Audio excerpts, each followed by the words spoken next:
जय गुरु जी, शुक्राना गुरु जी, सारी संगत जी को जय गुरु जी। मैं गुड़गांव से गुरु जी की बेटी अपना शुक्राना सत्संग शेयर करना चाहती हूँ। सत्संग शुरू करने से पहले मैं गुरु जी का मंत्र जाप करूँगी। ओम नमः शिवाय, शिव जी सदा सहाय। ओम नमः शिवाय, गुरु जी सदा सहाय। ओम नमः शिवाय, शिव जी सदा सहाय। ओम नमः शिवाय, गुरु जी सदा सहाय। जय गुरु जी। आज 7 जुलाई 2025 है और गुरु जी के बर्थडे से स्पेशल और क्या दिन हो सकता है जब मैं अपना शुक्राना गुरु जी को शेयर करूं। आज वैसे तो मुझे और भी बहुत ही बड़ी हेल्थ ब्लेसिंग गुरु जी ने दी है, लेकिन उसका शुक्राना मैं अपने अगले सत्संग में करूँगी।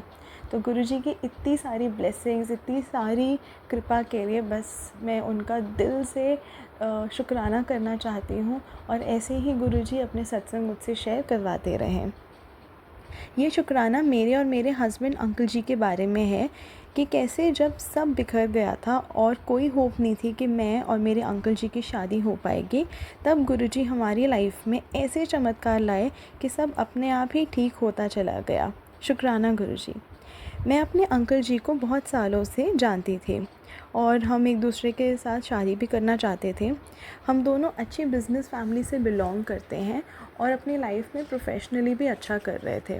इसीलिए मुझे लगा था कि जब हम अपने घर पर हम दोनों की शादी की बात करेंगे तो एज सच ऐसे कोई दिक्कत नहीं आएगी। लेकिन किस्मत ने कुछ ऐसा टर्न लिया लाइफ में जो हमने कभी इमेजिन भी नहीं किया था और सिचुएशन एकदम विपरीत हो गई। 2022 में जब मेरे लिए काफ़ी रिश्ते आ रहे थे तो मैंने घर पर अपने हस्बैंड अंकल जी के बारे में बताया कि ऐसे ऐसे मैं इनसे शादी करना चाहती हूँ। तो बाकी सब तो मेरे पेरेंट्स को अच्छा लगा, लेकिन जब हमने कुंडली मिलान किया तो हम दोनों के बहुत कम गुण मिले थे और एक बहुत बड़ा दोष भी निकल के आया था। हम सारे ही घबरा गए। फिर मेरे पेरेंट्स ने तसल्ली के लिए 2-3 और पंडित से पूछताछ करी और ये सोचा कि कहीं ना कहीं शायद कोई अच्छी खबर मिल जाए, लेकिन हर पंडित ने कुंडली देख के नकारात्मक रिएक्शन ही दिया। उधर मेरे अंकल जी की फैमिली ने भी एक पंडित जी को दिखाया जिनको वो मानते थे और अनफॉर्चुनेटली उन्होंने भी एक नेगेटिव रिस्पॉन्स दिया। मेरी मम्मा ने कभी ज़्यादा किसी पंडित जी या एस्ट्रोलॉजर से पूछताछ तो नहीं की थी, लेकिन एक अंकल हैं जिनके ऊपर उनको फेथ है। तो मेरी मम्मी ने कहा कि चलो एक बार इनसे भी पूछ लेते हैं, क्या पता कुछ अच्छा सिग्नल मिल जाए।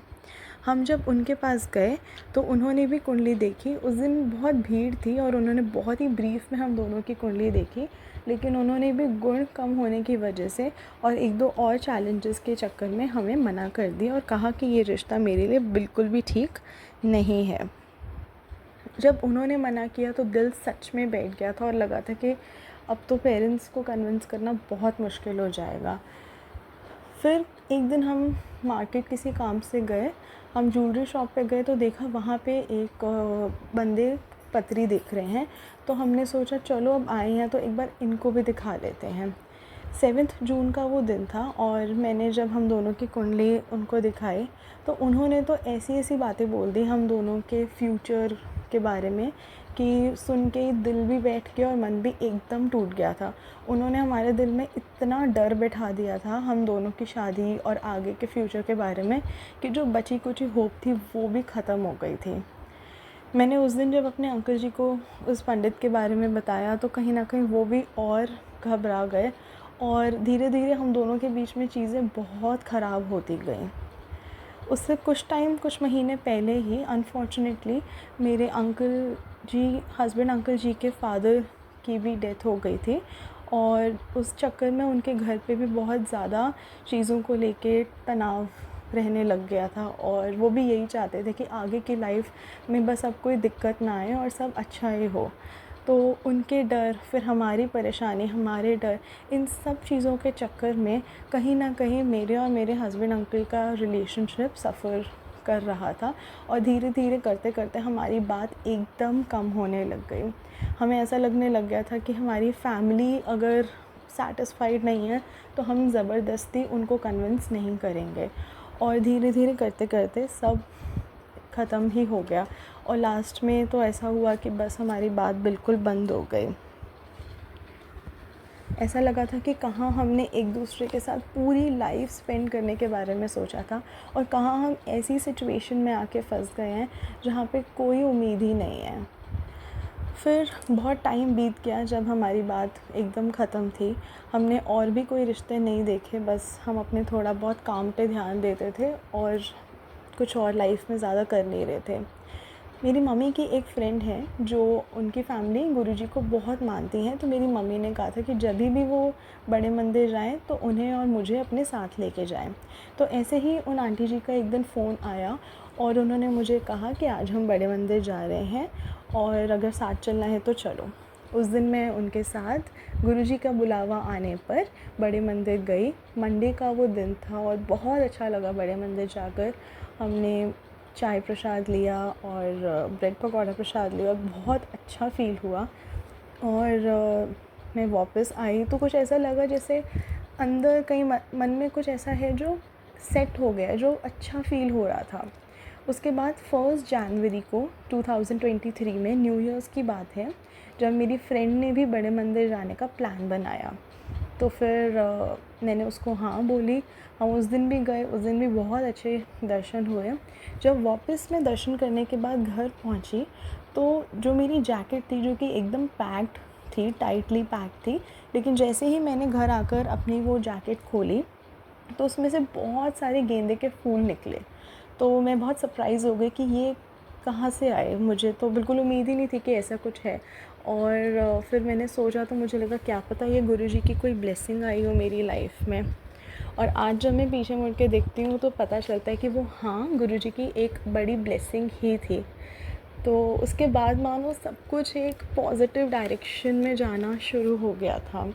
और कुछ महीनों के बाद ऐसे ही एक दिन मेरे मन में आया और मैंने अपने हस्बैंड अंकल जी को मैसेज किया। हमने एक दूसरे से थोड़ा बहुत हाल चाल शेयर किया कि हम लाइफ में क्या कर रहे हैं।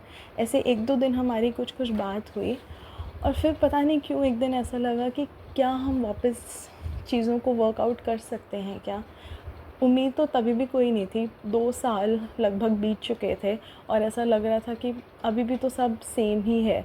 हमारी फैमिलीज़ तो अभी भी हमारे लिए अच्छा ही चाहेंगे, लेकिन पता नहीं क्यों कुछ ऐसा लगा कि शायद क्या पता कुछ वर्कआउट कर जाए।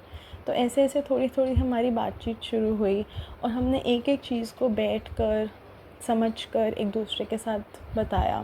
और फिर हमें ये पता चला कि ये जो 2 साल थे वो कोई नॉर्मल 2 साल नहीं थे। उसमें गुरुजी ने इतना हमारी फैमिलीज़ में बदलाव ला दिया था कि अब कुंडली जैसी चीज़ तो हमारी बहुत छोटी हो गई थी। मेरे हस्बैंड अंकल की फ़ादर के डेथ के बाद मेरी अभी जो मदर इन लॉ हैं, जो कि बिल्कुल मेरी माँ जैसी ही हैं, तो उन्होंने भी गुरुजी को मानना शुरू कर दिया था और वो बहुत अच्छे से गुरुजी की शरण में आ चुकी थी। और गुरुजी ने उनको इस टाइप के सत्संग सुनाए जिसमें उनकी एक फ्रेंड की बेटी की शादी भी कुंडली और इस चक्कर में नहीं हो रही थी, लेकिन बाद में सब ठीक हो गया और फिर उनकी शादी हो गई। धीरे धीरे गुरुजी ने उनके मन का सारा वहम दूर कर दिया और उनको इतना अपने ऊपर विश्वास दिलाया कि जब गुरुजी बैठे हैं तो सब ठीक ही होगा। तो धीरे धीरे मेरी मदर इन लॉ के भी मन से सारे वहम दूर होते गए और उनको भी लगा कि जो बच्चों की खुशी है वही सही है और गुरुजी जो कराएंगे वो अच्छा ही कराएंगे। और धीरे धीरे मेरे हस्बैंड अंकल ने भी घर पे दोबारा हम दोनों को लेके बात शुरू की, तो उनको भी पॉजिटिव रिस्पांस मिला कि चलो देखते हैं कुछ अच्छा, मतलब दोबारा अगर बातचीत करते हैं। इधर मैंने अपने घर पर दोबारा बात करी और मेरी मदर को कन्विंस करने के लिए हम लोग फिर उन्हीं एस्ट्रोलॉजर के पास गए जो जिनके ऊपर मेरी मम्मी को फेथ था। और जब हम वहाँ गए उस दिन तो उन्होंने मेरी और मेरे हस्बैंड अंकल की कुंडली नहीं देखी, लेकिन 2 से 3 दिन के बाद उन्होंने हमें बुलाया और उन्होंने हमें ये कहा कि वैसे तो हमारे गुण नहीं मिलते हैं, लेकिन हमारी दोनों की कुंडली में कुछ ऐसी चीज़ें हैं जो कि इतनी खूबसूरती से मिलती हैं जो कि एक अच्छी शादी के लिए पर्याप्त है। ये सुनकर तो मैं और मेरी मम्मी एकदम शॉक में रह गए कि जिन्होंने हमें ऐसे बोला था कि नहीं नहीं बिल्कुल इस रिश्ते में आगे मत जाना, उन्होंने ही बोला कि ये शादी बहुत अच्छी चलेगी। यहाँ तक कि उन्होंने इस रिश्ते की गारंटी तक ले डाली, और उनसे हमने जो जो भी सवाल पूछे, जो जो भी अपने डाउट्स क्लियर किए, सबका उन्होंने एक पॉजिटिव रिस्पॉन्स दिया।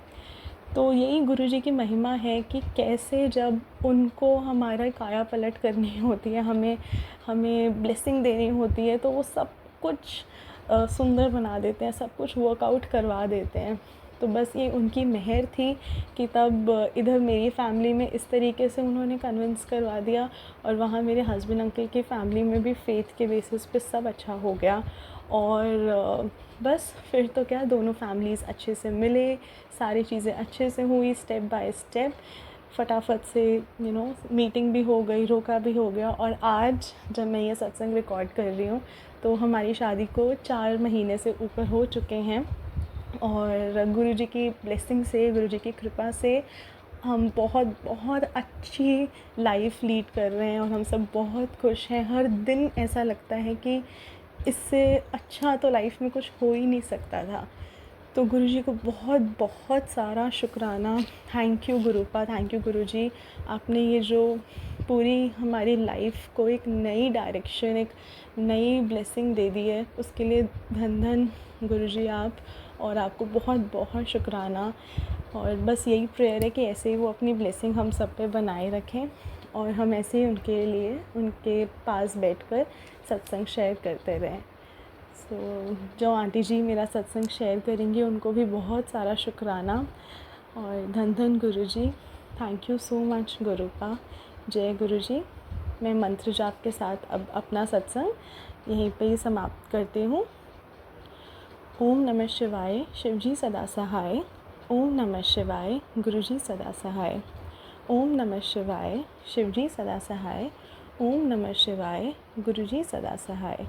जय गुरुजी, शुक्राना गुरुजी, अनंतम अनंतम शुक्राना गुरुजी।